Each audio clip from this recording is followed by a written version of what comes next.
Oke, kita masih lanjut Pak Saya mau Presiden. tanya boleh? You tanya saya mau tanya. Iya. Kenapa Anda dipanggil Bosman? Boleh nggak saya tanya? Kan? Boleh. Itu nama asli diberikan orang tua atau bukan? Bukan. Oh. Itu jadi kalau di organisasi saya mungkin maaf ya Pak Presiden memilih kalimatnya. Saya ini tipe yang Pak.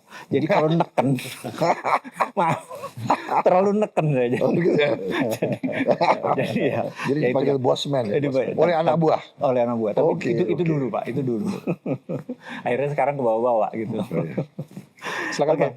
jadi tadi saya setuju Pak Presiden bahwa pertamanya geopolitik, terus ujung-ujungnya geoekonomi, gitu ya. Jadi saya menyuplik sebuah buku dulu, How to Swim with the Shark Without Being Eaten Alive. Iya. Jadi saya akan tugas Bapak ini berat karena how to swim with US and Israel and India and China and Iran And Russia. without being eaten alive, benar gitu kan. Nah, yang saya mau bertanya adalah what if Pak? What if Iran win the war Pak? Ini what if? Karena dia melakukan attrition war atau perang RTC, yaitu membuat ekonomi lawannya itu bubar. Dia menyerang negara-negara teluk yang bukan hanya 20% menghasilkan minyak, tapi dia ada 40% ekonomi dunia internetnya juga lewat bawah sana. Terus juga ada diserang oleh, pertama kan Israel menyerang seluruh seluruh bank di Iran. Karena bank Iran itu kan tidak pakai IMF, tidak pakai World Bank, dia punya sistem, diserang semua. Terus yang sekarang dia lakukan adalah menyerang balik Pak. Iran menyerang balik Dubai. Iya. Dubai Financial Center itu ada 290 bank, 102 hedge fund, 500 wealth management firm. Itu mengelola hampir 10 triliun uang. Nah ini jadi windfall harusnya buat Indonesia Pak. Harusnya jadi opportunity karena uang itu kan nggak bisa jalan sekarang, harus pindah. Nah saya ingat 10-20 tahun yang lalu saya bicara dengan Mas Bang Kodari, saya sering berdebat sama dia. Dia merasa bahwa Indonesia ini memang penduduk muslim terbesar, memang negara nomor 4 penduduknya. Tapi kalau berbicara sama negara lain tidak punya deterrent factor. Saya bersyukur Bapak membuat Danantara. Karena Sovereign Wealth Fund itu membuat, saya punya penduduk nomor 4 terkaya di dunia, saya punya negara muslim terbesar, dan saya punya 1 triliun rupiah. Gitu, 1 triliun dolar. Gitu, itu kan. Kita kalau nggak salah Sovereign Wealth Fund ke-5 ke-6 ya? Iya kan ini. Sekarang kan? Mungkin ke-6 ya di dunia. Ke-6. Ini deterrent Pak. Oke, ini seksi gitu ya. Nah, sehingga saya rasa kalau kita bisa menarik ini berkah Pak. Selalu tadi jadi geoekonomi. Kalau dapat 1 triliun 2 triliun aja yang harus dipindahkan itu ke Danantara gitu ya. Ini jadi opportunity. Jadi kayaknya kita bisa sama-sama mengambil bahwa ini jadi opportunity. Enggak semua war itu jelek gitu ya. Ada yang buntung, ada yang untung.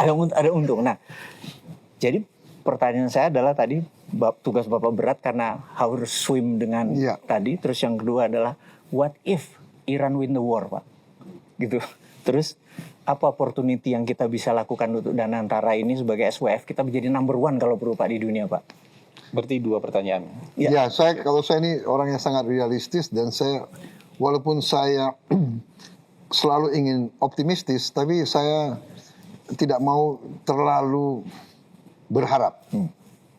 Ya. Saya selalu mau siap untuk kemungkinan yang paling jelek. Jadi always strengthen our fundamentals. Itu satu. Yang penting kita punya kembali rule of law and governance itu baik. Uang itu akan masuk. Mau perang nggak perang, uang masuk. Di mana ada negara sebesar kita sekarang ya? Cina sudah, India sudah. There's no other country like us. Brazil dia sudah tersendiri, tapi di kawasan ini we are 300 million people very soon. 300 juta sumber alam, and we come from a low base. Rakyat kita masih banyak yang katakanlah masih sederhana hidupnya, katakanlah masih kurang hidupnya. Jadi kalau ini kita berdayakan, we can empower them with money. Can you imagine the growth? Ya, jadi saya lihat kita harus beresin lingkungan kita. Kita harus beresin budaya kita. Meritokrasi, Pak. Iya, kita harus beresin governance kita, ya kan? Hal-hal apa ya, kecenderungan selalu menipu, benar nggak? Iya kan? Nyelundup, iya kan? Apa? Under invoicing, semua praktek-praktek itulah. Ini pelan-pelan kita benahi. Kita berharap kalau kita lihat penerimaan pajak kita sudah kelihatan trajektori naik. Januari, Februari, Maret ini naiknya cukup signifikan. Naiknya tuh sekitar 30% loh. Mudah-mudahan bertahan. Mungkin dengan kita bersihkan Direktorat Pajak, ini ada peningkatan. Ini sekarang biaya cukai harus kita bersihkan juga. Semua institusi-institusi harus kita bersihkan. Nah, makanya saya, semua kawan-kawan di semua lembaga, saya tanya, yuk bersihkan dirimu, atau you nanti akan dibersihkan.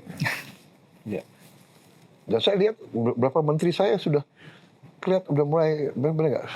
Ada orang yang kelihatan soft, tapi dia ada dirjen-dirjen yang nakal-nakal, langsung dipecat, ya kan? Kalau Anda lihat Menteri PU saya sekarang, siapa? Pak Dodi. Dodi ya, Anggodo. orangnya kan baik, tapi nggak mau main-main Pak, dia pecat 2 dirjen, ya. Jadi kalau fund itu, kalau dia merasa, this is a rational country, a safe country, mereka masuk. Jadi yang penting kita sekarang ya, kita juga jangan terlalu itu ya, bahwa semua Indonesia jelek itu loh. Nggak bener. Anda datang ke banyak negara, ya kan? Di kereta api Anda dirampok, Anda dipukul hanya karena ras Anda. Anda kecewa sama polisi-polisi kita. Kalau lihat polisi-polisi di Amerika, ICE. Black Lives Matter, orang nggak bersalah tembak, iya kan? Ini masalah sosial di mana-mana. Tapi our country is not doing that bad, benar nggak? Kita juga harus fair gitu ya. Tapi saya tangkap ya, polisi kita 400.000 loh. Banyak yang kerja keras, banyak kerja baik. Ada oknum-oknum nggak beres. Di semua birokrasi kita banyak yang nggak beres. Ya ini we want to try. Kita berharap generasi-generasi yang akan datang akan lebih baik.